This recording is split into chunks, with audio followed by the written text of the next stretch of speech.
In this video, we'll go through some of the booklets we've covered so far, specifically key areas 1, biomes, 2, ecosystems, 3, biotic factors, and 4, sampling. Within the biomes topic, we were to look at what a biome was and what makes it distinct from other biomes. So a biome is a region of the Earth defined by its biology and its climate. So, for example, a biome might be a desert. The biology that you tend to think of when you think of deserts would be certain arthropods like spiders, certain insects, and you might think of specific plants such as cacti. When you think of deserts, you also think of a particular climate. You think of it being quite dry and quite sandy and quite hot. When you think of a marine biome, you might think of fish, you might think of salinity, so saltiness, you might think of moisture, because obviously it's in the water. So a biome, in your head, it immediately gives you a picture of that area's biology and climate. So that's what a biome is. So some land biomes, things like tundra, deserts, temperate areas, rainforests, these can be land biomes. Water biomes, you tend to have freshwater biomes, marine biomes, certain marshes and things like that. So regions of the world, this was well completed.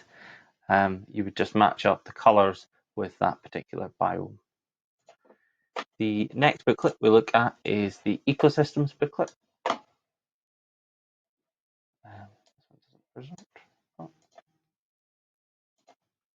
So the ecosystems booklet, it's taking a little bit of a second to load.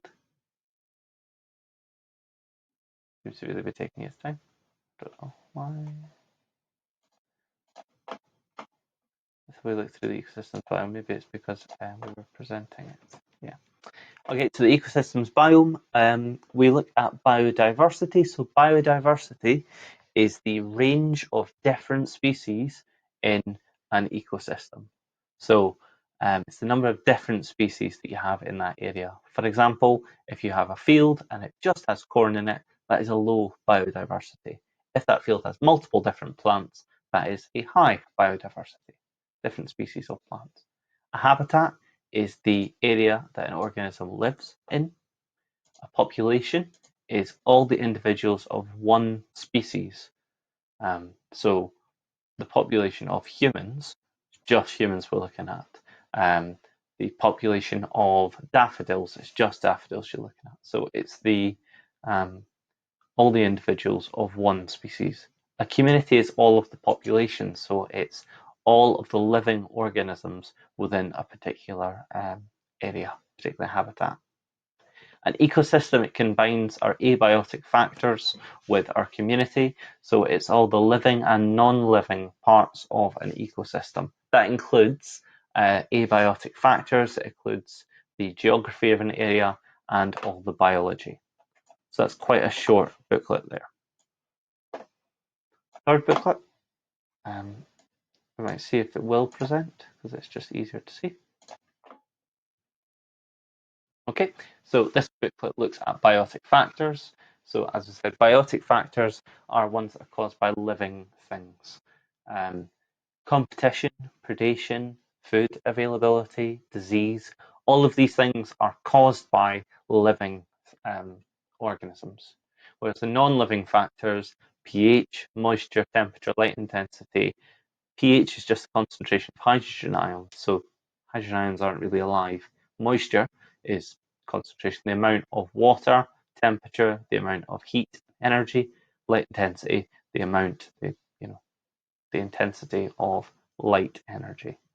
Whereas competition will be affected by things like density. So if you have lots and lots of organisms in one area, there'll be more competition. So it's affected by living organisms. Similarly, predation, if you have more living prey organisms, then that will affect predation. Food availability, it tends to be that organisms eat living things, and disease is caused by living creatures as well, living organisms. So these factors are living or caused by living things, and these things are caused by non-living things. They're what we call abiotic. So a biotic factor is one which is caused by a living organism. You could pick a biotic factor and explain how it might affect biodiversity. So similarly, we've said before, if you increase competition, it will probably decrease biodiversity. If two organisms are in an ecosystem and they both need the same resources, one of them tends to win. So if you put, say, foxes and grizzly bears in an area and they have the same prey species, you might find that the grizzly bear is a more effective predator and may even kill the foxes. So if you had the prey species, the grizzly bear and the foxes initially, you very quickly go down to having from 3 species to going to 2. So that is a decrease in biodiversity. Predation. Again, if you have more predators, you probably decrease the prey population, which will decrease biodiversity. Food availability. So if there's not a lot of food, organisms which require specific diets will die out and decrease biodiversity. Or food, if there's not a lot of availability of food, specific food organisms, plants and prey species may be overeaten, overhunted, and may die out, become extinct, and decrease biodiversity. So most of these things, if you have too much of it, it decreases biodiversity. Okay, and the final booklet, again, it's biotic factors, sampling biotic factors. Let's have a look. Okay, so we have a pitfall trap and a quadrat. It said in the diagram, describe the type of environment this technique could be used for, the organisms, potential errors, and how these can be minimized. This is a pitfall trap. You can use it in environments that have kind of consistent soil. You can't use a pitfall trap very well in the water or in a marsh, really, because it sinks.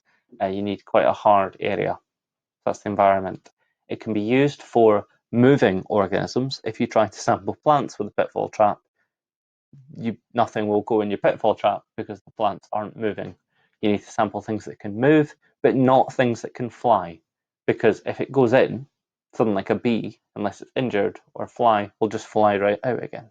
So you can sample moving organisms. You can make very large versions of these pitfall traps to sample humans if you particularly want to, or large cats, or whatever. A potential error is if this fills up with water, it will drown anything that's in this cup, which isn't particularly advantageous. So we can pop holes in the bottom of the cup and that allows the water to drain out. If you don't put a lid on top of the pitfall trap, it can become full of leaves, which isn't very useful, or animals can see it, so they just don't go into your pitfall trap. It's kind of obvious. In terms of what we have here is a quadrat. So a quadrat can only be used to sample non-moving organisms. If you try and sample house cats using quadrats, they will be a bit annoyed and get out from under your quadrat. It can be used in pretty much any environment. We can use it in trees, we can use it on the water, if you get one that floats. Lots of ways to use quadrats. As we said, you sample sessile or non-moving organisms. Potential error. So if you are on the beach and you're throwing your quadrat to try and get your areas to sample, and you keep throwing it and not really finding a lot, if you see an area that looks especially interesting, it is tempting to try and just place your quadrat on top of that interesting area so you can get some good results. That causes a bias, that causes an error, so we can't do that. So you have to randomly sample when you're using a quadrat. Throw it in an even way every single time. Or you can use something called a transect line and use quadrats within that as well. So you say, I am going to sample every meter along this beach. And you do that, you just sample every meter. You don't pick areas to sample. So it's just about not picking areas. That's where the error comes from. And that's how we can minimize it. Hopefully this video has made some kind of sense and we understand where the answers come from. If you're struggling with any of this, please do ask for help and I will be overjoyed to help you.